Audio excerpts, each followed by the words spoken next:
Nakakatawa na, it's pretty common for people to have breakfast or to dine with someone whom you are well acquainted with, right? Eh, ba, nakipag-breakfast kayo sa mga tao na galit nyo? Parang, tama. We don't want to do that because maybe the feeling is not mutual but awkward.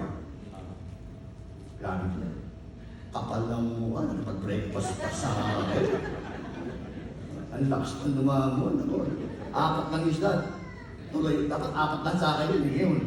Ngayon, buntot na maabutan ko.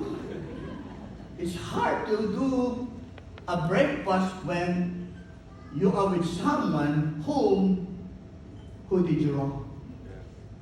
Kaya ko ba yun? Yung nag-insulto sa'yo, yung umaway sa'yo, yung lumaig, lumapastangan sa'yo, kasama mong mag-almusal. That's exactly the picture right there. The disciples, boom, they turned their back to Jesus, especially Peter. I can imagine Peter. Ano ba? Yaya ko ang almusal. Oh, what? Diba? Alam niyo, no?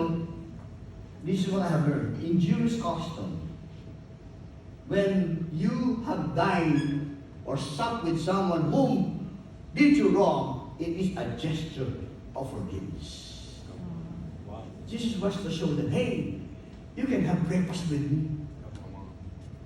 I don't count anything against you.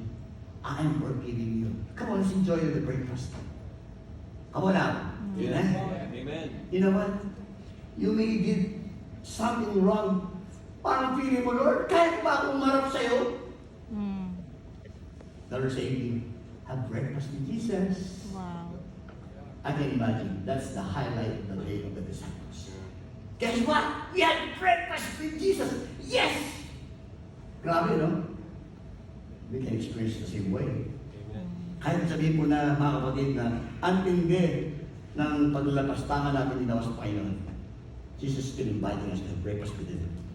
A place of grace will allow us to have a continued fellowship